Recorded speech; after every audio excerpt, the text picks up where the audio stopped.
Good afternoon. জীবনে না সব ব্যাপারে নতুন নতুন এক্সপেরিমেন্ট করতে খুব ভালো লাগে আমার।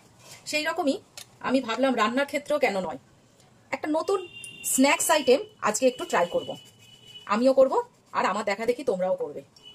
এইরকম ভাবে দুটো করে ব্রেড নিয়ে নেবো, নিয়ে একটা যে কোনো ধারালো জিনিস দিয়ে এইরকম ভাবে গোল গোল করে কেটে নেবো।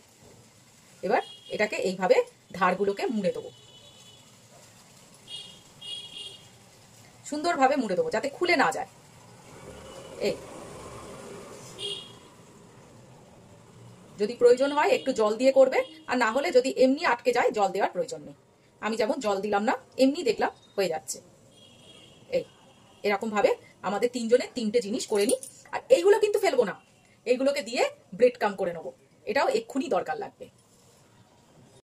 3 পিস ব্রেড আমার এইভাবে গোল গোল করে কেটে নিয়েছি এবং যে অংশগুলো বাকি ছিল সেইগুলো দিয়ে ব্রেড কাম করে নিয়েছি।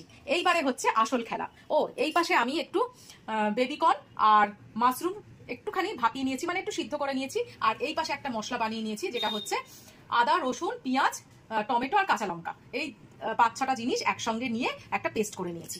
এইবারে হচ্ছে খেলা শুরু। এইবারে একটা ডিম নেব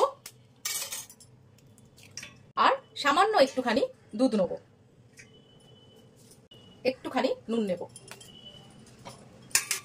এবারে খুব সুন্দর করে জিনিসটাকে বিট করে নেব।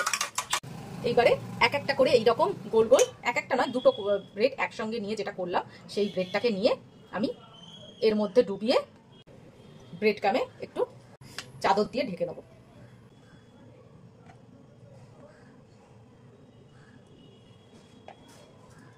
কোনো কিছু কিন্তু ফেললাম না, সব জিনিসই ইউজ করে নিলাম। এইবারে এটা সাইডে রেখে দেবো, এইভাবে সবগুলো করে নেবো। এইবারে একটা কড়াইতে রিফাইন অয়েল গরম করতে দিয়েছি এবং ওই ব্রেডগুলো আস্তে আস্তে একটা একটা করে ভেজে নেবো এর মধ্যে। এই লো ফ্লেমে থাকবে, এইভাবেই ভাজবো। এইবারে এই পাশে একটা কড়াই বসিয়ে রিফাইন অয়েল গরম করতে দেবো এবং একটা পুর বানিয়ে নেবো। ওই যে মাশরুম আর বেবিকর্ন সেদ্ধ করে নিয়েছিলাম সেইটা। মাশরুম আর বেবিকর্ন দুটোই ভাজা হয়ে গেছে। এইবারে একটু নুন দিয়ে দেবো আর দিয়ে দেবো ওই পেস্টটা, যে মশলাটা আমি করে রেখে দিয়েছিলাম। বেশি নয়, এই 1 চামচ আর 1/2 চামচ, 1.5 চামচের মতো দিলাম। এবার এটা একটু নাড়িয়ে ভাজা ভাজা করে নেবো। পুরটা আমার হয়ে গেছে। এই দেখো, এই যে ডিমের গোলাটা একটুখানি ছিল সেটাকেও আমি এর মধ্যে দিয়ে দিয়েছিলাম। নষ্ট আমি কিছু করবো না, সব কাজে লাগিয়ে নেবো। এর মধ্যে আমি দিয়ে দেবো একটু মেয়োনিজ, যেভাবে টেস্ট বাড়ানো যায়, আর একটু টমেটো সস।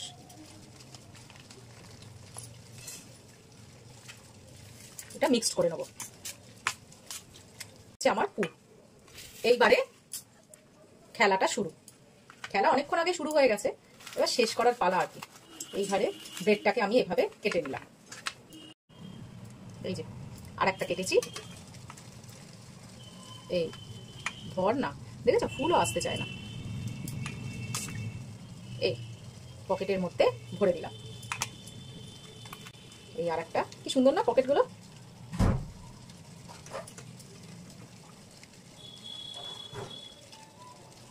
এটা কি নাম দেওয়া যায় বলো তো তোমরা? কমেন্ট বক্সে লিখবে তো কি নাম দেওয়া যায়, সেই নামই দেবো। পুরটা খেতে অপূর্ব হয়েছে। এবার এক্সপেরিমেন্ট করে আমি সাকসেস হয়েছে কিনা একবার দেখো, কেমন লাগলো অবশ্যই বলবে। কেমন? টাটা।